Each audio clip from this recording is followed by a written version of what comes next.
the one thing that I hate most about this case is that a lot of the records that people love were born of silent and secret pain that was covered up by corruption and money, and that needs to end. I used to get money for girls after they would run through and run trains on them. And they would give me a certain amount of money, and I had to make deals with them to not go to the police and to sign non-disclosure agreements. Is Jaguar Wright about to unleash the truth? Diddy's legal team doesn't want you to hear from claims of exploitative programs involving Bryce Shear to whispers of secret tapes. The evidence reportedly being brought forward could shake the music industry to its core. What will the next 8 months reveal?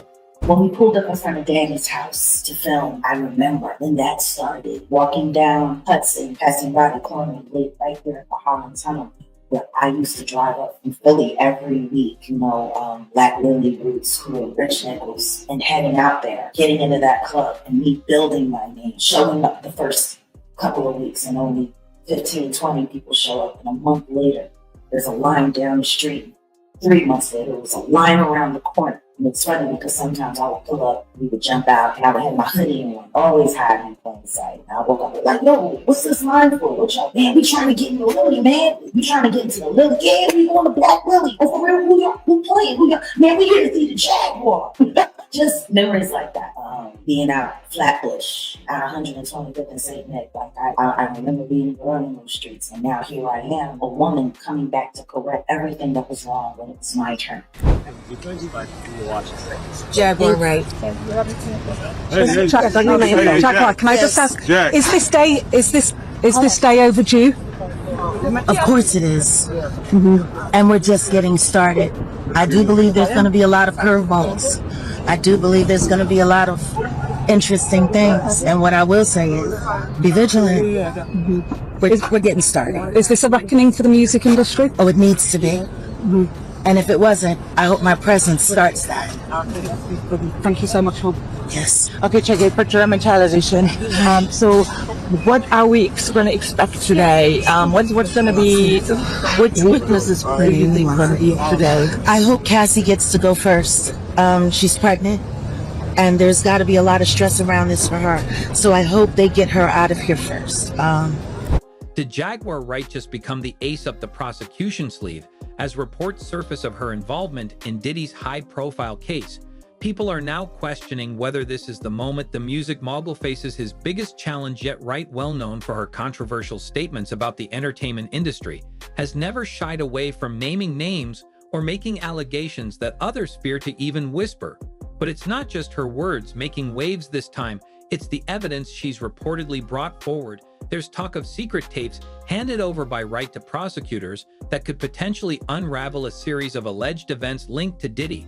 The details surrounding these tapes remain unclear, but the buzz suggests they contain sensitive material tied to the case. These aren't run-of-the-mill claims. Either Wright's history of targeting powerful figures in the industry lends a certain weight to her involvement. She has repeatedly highlighted the darker underbelly of music and entertainment, and now she reportedly stands ready to testify in court.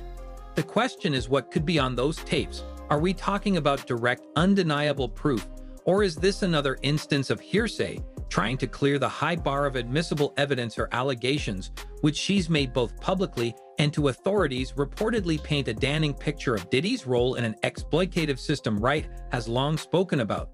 The first time I seen a girl take $200 after 15 dudes had ran through her after they drugged her, and she had no idea. She didn't even know that she screamed most of the time. That's how insanely drunk and intoxicated and drugged she was. She didn't even realize she had been. All she kept saying is, do you know where I can get a hot cup of tea? My throat is so hoarse. And she took the $200 and signed a non-disclosure agreement for that kind of abuse. I used to get money for girls after they would run through and run trains on them. And they would give me a certain amount of money, and I had to make deals with them to not go to the police and to sign non-disclosure agreements. Oh my God. I got a stack of NDAs at the top of every week and $5,000 in cash. And this is back in the 90s. $5,000 was a little bit of money, but it wasn't a lot of money. I got a stack of NDAs and $5,000. And they told me whatever I didn't pay out, I could keep. The first time I seen a girl take $200 after 15 dudes had ran through her after they drugged her, and she had no idea. She didn't even know that she screamed most of the time. That's how insanely drunk and intoxicated and drugged she was. She didn't even realize she had been. All she kept saying is, do you know where I can get a hot cup of tea? My throat is so hoarse. And she took the $200 and signed a non-disclosure agreement for that kind of abuse. Now, when I quit, it was when the white girl came to me to negotiate. And I said, how about we start with $500? She said, how about I know they give you at least $5,000 for this? Tell them they're going to have to come to the table with more money if they want me to sign off on this paper. The white girl, turned out she was pre-law. She was in college studying pre-law. She knew all about it. And she walked away with $25,000 that night. And guess what?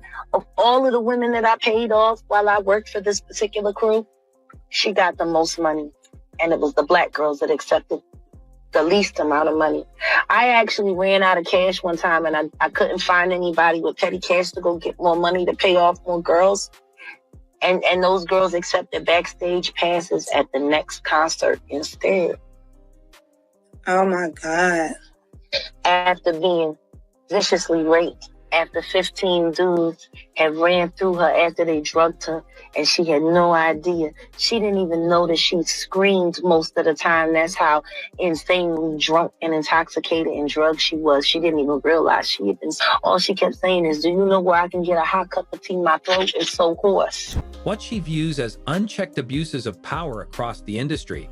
But stepping into a courtroom means her claims may face a level of scrutiny they haven't before. If the tapes are authenticated and deemed admissible, they could become a major turning point in a case already drawing national attention. In similar high-profile trials, evidence like audio or video has often proved to be the deciding factor. In one case, previously dismissed rumors gained traction when hidden recordings were revealed. Could this trial follow that pattern? Speculation about the trial's timeline has also been fueled by Wright's involvement. Legal analysts suggest that the introduction of new evidence could significantly extend proceedings, with some even predicting an 8-month delay.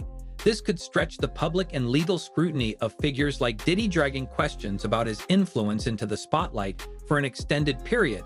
The stakes couldn't be higher for Diddy. This isn't just about his legacy, it's about his empire. And for Wright, this moment has the potential to either solidify her reputation as a whistleblower or add fresh controversy to an already outspoken persona.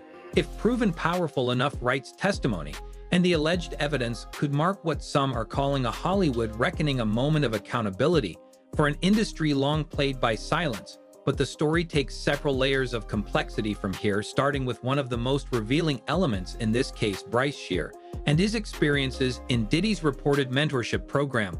This next chapter could be the key to understanding the bigger picture behind Wright's claims. And then, so begins the dominoes. And what will this case mean for the music industry? Will this be like the downfall for it? Well, I hope it's the end of an era that has brought nothing but pain. At the end of the day, music should be cruelty-free. That's my company. That's what I stand for. Cruelty-free artistry. And do you, what kind of witnesses, what kind of celebrities do you think we're going to see here as witnesses? Expect everyone that you didn't think would be there. That's what I will say. A lot of people keep betting on a lot of things. This is a federal case. They are taking this very seriously. Just... Who should be nervous? I mean, like... Everyone. Everyone should be nervous. Yeah. Everyone. Like, Usher, Ashton Kutcher, give me some names. Who do you think? For legal reasons, I can't say. I keep ending up in lawsuits for things that I didn't do. So, I'll have to plead on that one. I'm just gonna say, if I'm here, I ain't here for nothing. So do you think the whole music industry is gonna be, like, how big is this case? Look at who's looking for houses out of the country. Start there. Okay, start. All right, that was thank you so much. And just for our record, spell your first and last name for me, please. JaguarWright.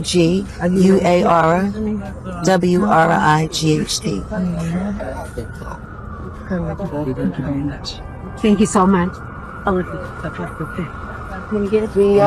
La vamos a escribir exponencial. All right. Yeah. NBC. Oh, I'm sorry. Who's first? NBC. How we doing? What's happening today? Everything. That's what's happening.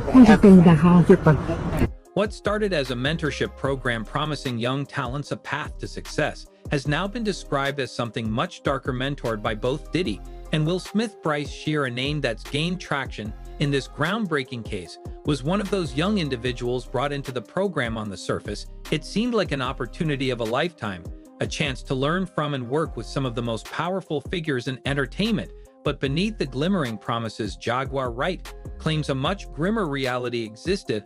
According to Wright, this wasn't just a failed mentorship. It was a facade system designed not to uplift, but to exploit. She's story, as she tells it, is nothing short of heartbreaking.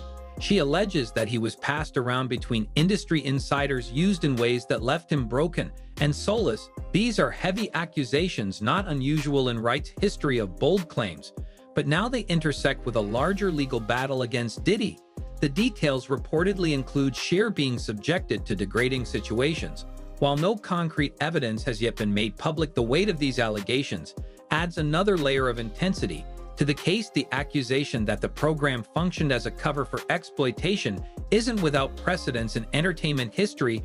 Other programs and initiatives, hailed as opportunities for young talents, have, upon closer inspection, revealed structural flaws that enabled harmful practices. Hollywood and the music industry alike have faced repeated charges of power being used as a tool for manipulation. Lawsuits and testimonials in past instances have often uncovered intricate systems where alleged victims found themselves isolated, unable to speak out without risking their careers or more. For Bryce Shear, Wright's testimony represents a possible validation of his reported suffering. According to her, the trauma Shear experienced not only affected his career, but derailed his personal life as well. Legal troubles, emotional instability, and a deep sense of betrayal reportedly consumed the years that followed his time in the program. What's especially chilling is how such allegations point to a more widespread problem, one that Wright claims has continued unchecked for far too long. If these claims are corroborated in court, they could have ripple effects, exposing not only individual accountability, but also systemic flaws that allowed such abuses to thrive. But one mystery in this narrative stands out: the role of those closest to Bryce Shear. How could such a situation go unnoticed or unchallenged? Wright has an answer to this as well, and it leads directly to Shear's mother, Andrea Mayberry. Wright has made explosive allegations about Mayberry's complicity, suggesting even deeper questions about the cost of ambition and the choices made by parents within the entertainment world. And when he saw me, and it was wild because I was wearing the first cruelty-free t-shirt that is up here. And he said, I knew it was you from the blue couch. And he was just talking to me about his own personal journey. And he said to me that it was me that motivated him in his taking a stand for the truth, to reunite with his children. His children had been taken. He said, if it wasn't for you, he said, I saw you. Every time I watched you on the blue couch, I knew I had to keep going, just like you. And we took a picture as he dropped me off, because it was his child's birthday. And she's a Taurus. He said, I tell my kids about you all the time. They always see. He said, I can't believe God put you in my life. It's humbling. That's how I feel, humbled. Because the truth is, there are millions of people who have watched our interviews who have found strength, encouragement, and of value in truth. We did that here. So yeah, I guess the best way to describe me right now is that God would trust me with this. And I'm surprised that I did the right thing despite odds. So here we are. Here we are. Jack, you currently, and again, if people are watching this trial closely, you are actually... How far would a parent go for fame and fortune? That's the question looming over Andrea Mayberry, mother of Bryce Shear, as Jaguar Wright points a startling spotlight in her direction. Wright has alleged that Mayberry not only knew of her son's alleged exploitation, but may have played a part in enabling it for years. We've heard unsettling stories about parents in Hollywood overlooking or even facilitating harm to their children in exchange for financial security or access to high-powered connections. But this claim feels especially haunting because it involves a parent who on the surface appeared to be invested in her son's success. Wright's allegations suggest that Mayberry may have prioritized benefits over Bryce's well-being, allowing doors to open for industry opportunities while turning a blind eye to the dangers that came with them. One of the most troubling aspects of these claims is the suggestion that Mayberry remained silent during events that Wright describes as pivotal moments in Bryce's downward spiral. While there are no confirmed reports of her direct involvement at this stage, Wright has emphasized specific incidents that raise uncomfortable questions. Shear, according to Wright, confided in his mother about the program, but allegedly received little support. If true, this paints a picture of a family torn between ambition and the personal cost of achieving it. The pressure parents face in the entertainment world is a topic that has surfaced repeatedly in Hollywood scandals. Fame can often blur lines between nurturing opportunity and enabling harmful systems. History has seen similar cases where parents focused on securing their child's stardom have ignored warning signs only to regret it later. This systemic issue isn't limited to just one industry or family. Documentaries and investigations into figures like R. Kelly and others have illustrated how families sometimes become complicit in pursuit of success, knowingly or unknowingly aiding exploitative behaviors. Yet each case remains unique in its complexities. For Andrea Mayberry, the public reaction to Wright's claims has been intense. Many are questioning whether Jay-Z is setting Diddy up. He ain't doing shit different. The acceptable monster at this time, like R. Kelly was the last time I sat on this couch. I want you to think about 106th Park with Mary J. Blige. Free, who is a victim of Sean Carter. Yeah. Mary J. Blige, who was a victim of Sean Combs, are sitting there talking about the death of Aaliyah. I'm saying, Sean Carter, you're a piece of shit. Taking Pimp C wasn't bad enough. You just want to go down there and you want to just remove all of the balls from every real gangster. And she was trained at the esteemed Berkeley College of Music. Handpicked by my very good friend, Terry Lynn Carrington, Dr. Terry Lynn Carrington, who put together Beyonce's entire female band, which was Matthew Knowles' idea because he couldn't get Beyonce to stop people. Guess you didn't know your daughter well enough because she just started all the girls. she bears responsibility for what allegedly happened to Bryce, while others are calling for more evidence before passing judgment. Whether or not Mayberry's silence during key moments was intentional or born out of fear, the outrage is undeniable. Social media has erupted with calls for accountability, with some arguing that the role of parents in these types of programs should be scrutinized more closely. Some supporters of Mayberry, however, insist that Wright's statements reflect a pattern of sensational claims, rather than concrete truths, urging patience until more facts emerge. Regardless of where public opinion falls, the allegations have spotlighted the high cost of chasing fame in Hollywood. The blurred line between protecting a loved one and climbing the social ladder often comes with devastating implications. If this case highlights anything, it's that the line between alleged enabler and victim is rarely clear, leaving the public to piece through a troubling narrative. But some of the most significant questions may yet be answered, especially as the looming threat of a $50 million lawsuit against Diddy and Will Smith takes center stage. A $50 million lawsuit has emerged as a potential turning point in this tangled case. Reports suggest Bryce Shear is preparing to take legal action against both Diddy and Will Smith, alleging that his involvement in their mentorship program left him exploited, violated, and emotionally destroyed. This lawsuit isn't just about seeking damages, it could serve as the foundation for uncovering deeper systemic issues in the entertainment industry.